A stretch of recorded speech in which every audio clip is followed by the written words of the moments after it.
స్వాగతం TDM 24 news కు.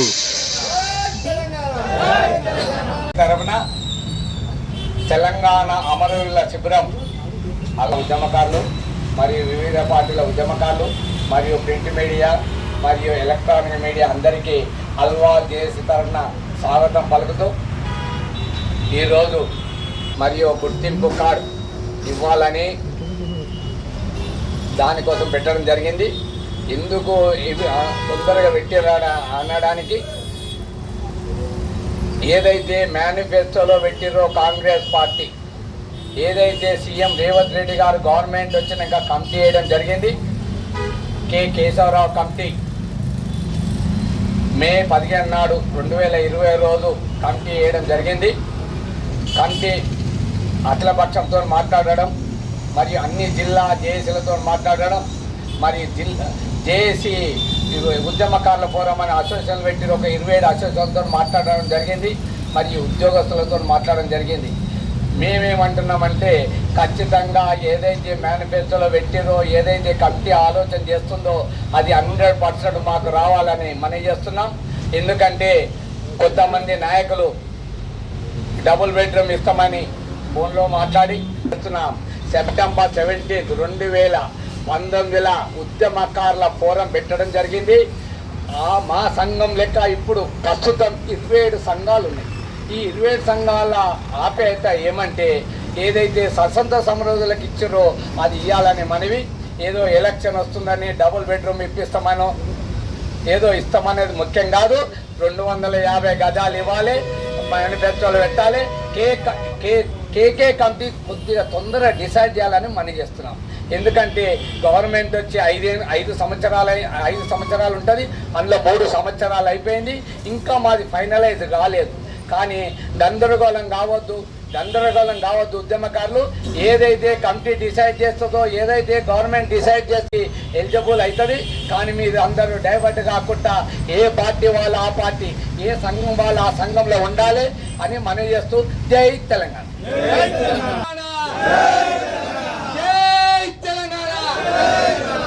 తెలంగాణ అమరులకు, తెలంగాణ అమరులకు ప్రొఫెసర్ జయశంకర్ సార్, ప్రొఫెసర్ ఏమని అడిగారంటే జై తెలంగాణ, తెలంగాణ అమరులకు, తెలంగాణ అమరులకు professor Jayashankar sir, professor Jayashankar sir జై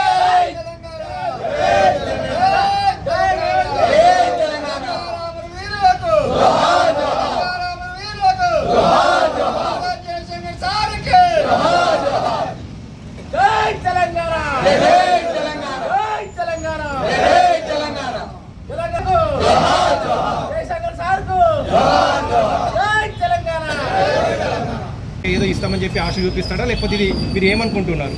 తెలంగాణ ఉద్యమకారులకు 2014 తెలంగాణ రాష్ట్రం ఏర్పడింది. కేసీఆర్ ప్రభుత్వం అంటే టీఆర్ఎస్ ప్రభుత్వం ఏర్పడడం, కేసీఆర్ సీఎం అవ్వడం జరిగింది. ఫస్ట్ 1-2 ఇయర్స్ మేము వెయిట్ చేయడం జరిగింది. ఏమో చేస్తాడు ఉద్యమకారులకని. ఆ 5 ఇయర్స్ కూడా ఉద్యమకారుల సబ్జెక్ట్ రాలేదు. మరియు సెకండ్ టైం మళ్ళా టీఆర్ఎస్ గవర్నమెంట్ వచ్చింది, కేసీఆర్ సీఎం గారు అయ్యారు. అప్పుడు కూడా మేనిఫెస్టోలు పెడతాడో ఏమో చెప్తాడంటే ఏం చెప్పలేని పరిస్థితిలో మేము సెప్టెంబర్ 17, 2019 ఉద్యమకారుల ఫోరం అని పెట్టడం జరిగింది. అది పెట్టడానికి కారణం ఏంటంటే ఉద్యమకారులకు ఏమన్నా చేయాలి. ఎట్లా అంటే స్వతంత్ర సమరయోధులకు ఎలా అయితే బెనిఫిట్ అయిందో అట్లా ఉద్యమకారులకు రావాలని 19th నుంచి మేము పెట్టడం జరిగింది. 33 జిల్లాలు తిరగడం జరిగింది. బీఆర్ఎస్ నాయకులు వినోద్ కుమార్ గారు, మాజీ కరీంనగర్ ఎంపీ గారిని, మళ్ళా పద్మారావు గారిని, అట్లా మేము ఒక 3-4 ఏళ్ళు వాళ్ళని కలవడం జరిగింది. కానీ అప్పుడు పిసిసి అధ్యక్షుడు రేవంత్ రెడ్డి గారు ఉంటే మేము రేవంత్ రెడ్డి గారిని కలవడం జరిగింది. అతను అప్పుడు మాకేమని ఇచ్చిండంటే, మీరు ఇట్లా కేసు వేస్తారా, వేస్తే ఖర్చులన్నీ పెట్టుకుంటా అడ్వకేట్ పెడతా అన్నాడు. మేమన్నా కేసు వేస్తే వచ్చేది కాదు, ఇది మీరేమన్నా చేస్తంటే చేయండి, లేకపోతే కేసు వద్దనడం జరిగింది. నేను పార్లమెంట్లో క్వశ్చన్ వేస్తా అన్నాడు. కానీ సందర్భం రాలే, చేయలేడు.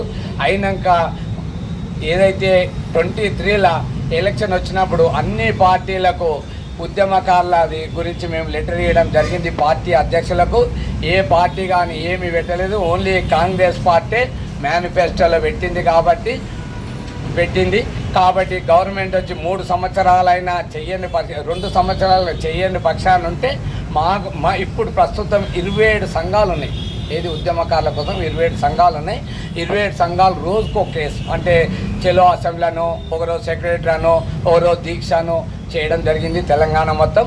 అయితే కాంగ్రెస్ గవర్నమెంట్ మే 15 రోజు కేశవరావు కమిటీ వేయడం జరిగింది. కమిటీ ప్రాసెస్ జరుగుతుంది. ఇంకా కొద్దిగా లేట్ అయిపోతుంది అనే ఆలోచనలో మేము ఈ ప్రెస్ మీట్ పెట్టడం జరిగింది. మా ఆశ అంతా ఏంటంటే ఏదైతే కార్పొరేట్ ఎలక్షన్ వస్తుందో మాది కూడా కార్పొరేట్ ఎలక్షన్ ముందు చేయాలని మనవి చేస్తున్నాం. అప్లై చేయడం జరిగింది. కానీ అందులో పెద్ద కండిషన్ పెట్టాడు. ఏం కండిషన్ పెట్టిండంటే జైలు పోతే ఏ జైలు ఎన్ని రోజులు ఉన్నావు, కేసు అయితే ఎఫ్ఐఆర్ కేసు అన్నారు. కానీ మా అల్వాళ్ళ సంగతి చెప్తా, మా అల్వాళ్ళ ఎవరు కానీ అమరవీరులు కాలే, వికలాంగులు కాలే, జైలు పోయిన వాళ్ళు లేరు. మేము ఆ రోజు గవర్నమెంట్తో అండర్స్టాండింగ్ అయ్యి, పోలీస్ డిపార్ట్మెంట్తో అండర్స్టాండింగ్ అయ్యి మేము 1136 రోజులు దీక్ష నడిపేయడం జరిగింది. ఆ రోజు ఎందుకంటే ఉద్యోగస్తులందరూ తెలంగాణ కోసం టీజీఓ కానీ టీఎన్జిఓ కానీ అందరూ ఉద్యోగస్తులు కూడా ఆ రోజు సహకరించడం మాది 1136 రోజులు జరిగింది. కానీ ప్రజాపాలన పెట్టిన ఫామ్ వల్ల చాలామంది, అంటే మా వాళ్ళ 90-95 మంది ఏమి సందర్భం అంటే కేసులు కానీ ఎఫ్ఐఆర్ కానీ లేదు. కానీ ఆ రోజు మేము సడక్ బంద్ పెట్టిన, రైలు రోకో పెట్టిన, ఆ రోజు మమ్మల్ని తీసుకుపోవడం, ఒకరి పేరు రాయడం, వాళ్ళ వెంబడి 20 మంది అని 20 నెంబర్స్ అని పెట్టడం జరిగింది. అది కూడా ఏదో 155 151 ఏదో కేసు అంటారు, కరెక్ట్గా ఐడియా లేదు. దానివల్ల మా అల్వాళ్ళ చేసిన ఉద్యమకారులందరూ 100% నష్టపోతారని మేమేమంటున్నామంటే, ఆ రోజు పోలీసుల రికార్డు ఉంది. చెలో అసెంబ్లీ అంటే ఇంటింటికి వచ్చి ఎవరు చేసిర్రు ఎవరు చేయలేదు అనేది పోలీస్ దగ్గర డేటా ఉన్నది, ఎస్బీ రిపోర్ట్ ఉంటుంది, ఇంటెలిజెన్స్ రిపోర్ట్ ఉంటుంది, ఫోటో ఉంటుంది, ప్లస్ ఉంటుంది. ఇవన్నీ ఎవిడెన్స్లు ఉన్నాయి కాబట్టి గవర్నమెంట్ తలుచుకుంటే ఈజీగా చేస్తుందని మనం చేస్తున్నాం. కానీ ఏంటంటే రాగానే రేవంత్ రెడ్డి గవర్నమెంట్ రాగానే ఫైనాన్షియల్ ప్రాబ్లం ఉంది, మొత్తం మైనస్ ఉంది, మొత్తం అప్పులు ఉన్నాయి, ఏదో ఉద్యోగస్తులకు ఏదో చేయాలంటే నేనేం చేయాలి, నేనేం కోసుకోవాలనే పరిస్థితి ఉన్నది. కాబట్టి మేము 1-2 ఇయర్స్ ఆగినాం. ఇప్పుడైతే ఖచ్చితంగా ఇవన్నీ చేయాలి. ఏదైతే నువ్వు పెట్టినవో అమరవీరులు ఓకే, జైలు పోయిన వాళ్ళు ఓకే, వికలాంగులు పోయిన వాళ్ళు ఓకే, మిగతా వాళ్ళ సంగతి ఏందనేది ముఖ్యం. హైదరాబాద్లో 1100 జిహెచ్ఎంసీలో 1136 రోజులు దీక్ష నడిచిన స్టోరీ ఇక్కడిది. రాజశేఖర రెడ్డి భార్య జయమ్మ సిరిసిల్ల పోతుంటే కూడా ఇక్కడ వైఎస్ఆర్సీపీ పార్టీ జెండా పెట్టి మమ్మల్ని ఇబ్బందులు పెట్టారు. కానీ విని ఇరగని రీతిలో పోలీసు వాళ్ళని పెట్టడం జరిగింది. ఆ రోజు రబ్బర్ బుల్లెట్ పెట్టే మిషన్ వచ్చింది, వాటర్ క్యాన్ కొట్టే మిషన్ కూడా వచ్చింది. మేము ఆ రోజు జాగ్రత్తగా దాచుకొని ఇక్కడికి రావడం జరిగింది.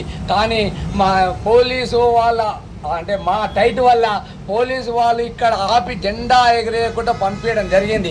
అంత కష్టపడి మేము చేస్తే ఈరోజు ఎలిజిబుల్ లేని పరిస్థితుల్లో మేమున్నాం. ఇప్పుడున్న లీడర్లు, ఇప్పుడున్న మినిస్టర్లు ఎట్లా ఎలిజిబుల్ చేస్తారనేది ముఖ్యం. కానీ ఆ రోజు అవసరం ఉన్నప్పుడు వాడుకొని ఈరోజు రూల్స్ పెడితే కష్టతరంగా ఉంటుంది. మెయిన్ ఎక్కడ ఏరియాకి ఏముందో నాకు ఐడియా లేదు. కానీ మా అల్వాళ్ళకు 100% నష్టం జరుగుతుంది. నష్టం జరిగితే మేము ఊక్కునే లేదు, మళ్ళీ ఉద్యమం చేయడానికి మేము రెడీ ఉన్నామని చెప్తున్నాం.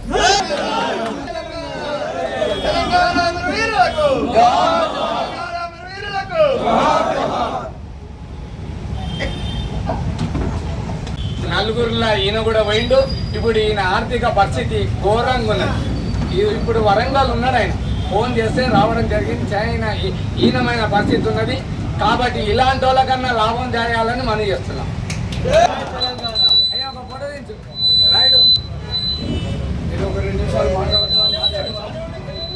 జిల్లాలో పుట్టిన నా పేరు వెంకటరాజు. ప్రతి మంగళవారం ఇక్కడ నిరాహార దీక్షలో పాల్గొన్నాం.